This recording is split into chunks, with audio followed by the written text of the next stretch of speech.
Hi friends, இன்றைக்கி நம்ம வீடியோவில் பார்க்க போகிறது டோனட் தான் பார்க்க போகிறோம். குட்டீஸ்லேருந்து பெரியவங்க வரைக்கும் கேட்டு வாங்கி சாப்பிடுவாங்க.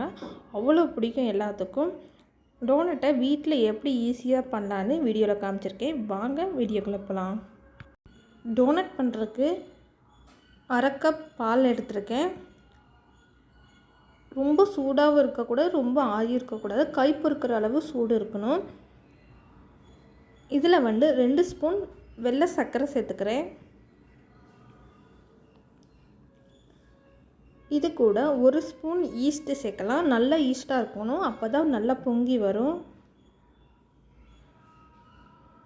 ஈஸ்ட்டு சேர்த்தப்புறம் நல்லா ஸ்பூனை வச்சு மிக்ஸ் பண்ணி விட்டு மூடி போட்டு மூடி வச்சுருங்க. ஈஸ்ட்டு நல்லா பொங்கி வந்துடும். நல்லா மிக்ஸ் பண்ணி விட்டால் தான் நல்லா பொங்கி வரும். அப்படியே போட்டு மூடி வச்சிடக்கூடாது. இப்போ ஒரு பக்கம் இருக்கட்டும். 1 கப் மாவு எடுத்திருக்கேன், மைதா மாவு. இதில் 1/2 கப் சர்க்கரை சேர்த்துக்கோங்க, வெள்ளை சர்க்கரை. கொஞ்சமாக உப்பு சேர்த்துக்கோங்க, 1/4 டேபிள் ஸ்பூன். இதில் 1 முட்டை சேர்த்துக்கலாம். முட்டை சேர்த்தப்புறம் நல்லா கையில் மிக்ஸ் பண்ணி விட்டுக்கோங்க. நல்லா முட்டையெல்லாம் கோட் ஆகணும், நல்லா மிக்ஸ் பண்ணி எடுத்துக்கோங்க.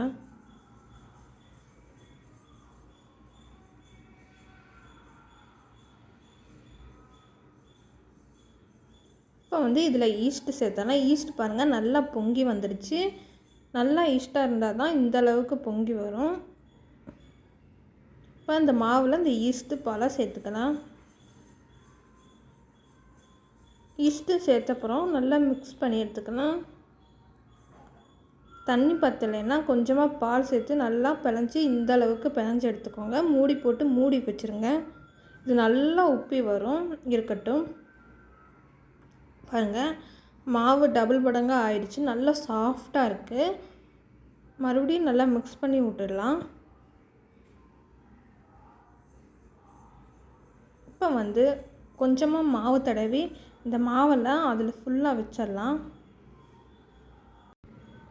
மாவு கீழே கொஞ்சம் அப்ளை பண்ணிவிட்டு அதுக்கு மேலே இந்த மாவை நல்லா ப்ரெஸ் பண்ணி விடுங்க. கையிலையும் நல்லா ப்ரெஸ் பண்ணி விடுங்க, ஏன்னா அவ்வளோ சாஃப்டாக இருக்கும். சப்பாத்தி கட்டையை வச்சு உருட்டிக்கலாம். இந்த அளவுக்கு கொஞ்சம் மொத்தமாக இருக்கணும், ரொம்ப நைஸாக நம்ம உருட்டிடக்கூடாது. சின்னதாக ஒரு கிண்ணி எடுத்துக்கிறேன் வெட்டுறதுக்கு. இந்த சைஸ் கிண்ணி எடுத்துக்கிறேன். ரவுண்ட் ஷேப்புக்கு நல்லா கட் பண்ணி எடுத்துக்கலாம். அதுக்குள்ளே சின்னதாக ஹோல் போடுறதுக்கு சின்னதாக ஏதாச்சும் இருந்தால் மூடி எடுத்துக்கோங்க. இப்போ இது தனியாக எடுத்துடலாம்.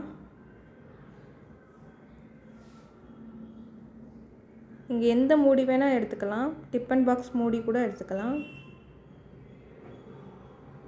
இந்த மாதிரி கட் பண்ணி எடுத்துக்கிட்டு மறுபடியும் நடுவில் கட் பண்ணி எடுத்துக்கலாம். இந்த மாதிரி தான் நம்ம எடுத்துக்கணும்.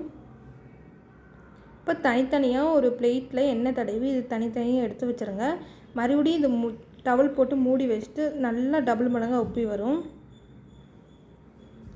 எண்ணெய் நல்லா காஞ்சிருச்சு. இப்போ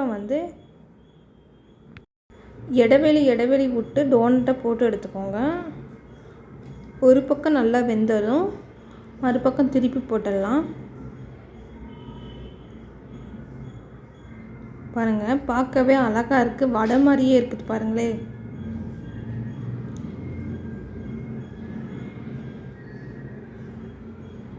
இந்த மாதிரி திருப்பி போட்டு எடுத்துக்கோங்க. ரொம்ப நம்ம வேக வச்சிடக்கூடாது, கசப்பு எடுத்துரும். அடுத்த பேட்ச் போட்டிருக்கேன். இது நல்லா கொஞ்சம் பெருசாக இருக்கும். எல்லாத்தையும் போட்டு எடுத்தாச்சு. இப்போ சாக்லேட்டை மெல்ட் பண்ணி வச்சுருக்கேன். அதில் ஒரு சைடு மட்டும் டிக் பண்ணி எடுத்துக்கலாம். இந்த மாதிரி எடுத்துக்கோங்க. எல்லா டோனட்டையும் சாக்லேட்டில் டிப் பண்ணி எடுத்தாச்சு. இதுக்கு மேலே உங்களுக்கு டெக்கரேஷனுக்கு என்ன இருந்தாலும் சரி, சர்க்கரை இருந்தாலும் சரி, அதை மேலே லைட்டாக தூவி விட்டுக்கலாம். அவ்வளோதான், நம்ம டோனட் வீட்டில் எப்படி பண்ணான்னு சொல்லி காமிச்சிருக்கேன். நீங்களும் இதே மாதிரி ட்ரை பண்ணி பாருங்கள், என்ஜாய் பண்ணுங்கள். குட்டீஸ்லேருந்து பெரியவங்க வரைக்கும் கேட்டு வாங்கி சாப்பிடுவாங்க. அவ்வளோ சாஃப்டாக ஜூஸியாக நல்லா டேஸ்ட்டாக இருந்தது. நம்ம சேனலை பிடிச்சிருந்தா சப்ஸ்கிரைப் பண்ணுங்கள், பக்கத்தில் இருக்க பெல் பண்ணி கிளிக் பண்ணிக்கோங்க, ஃப்ரெண்ட்ஸுக்கு ஷேர் பண்ணுங்கள். Okay friends, bye. Thanks for வாட்சிங்.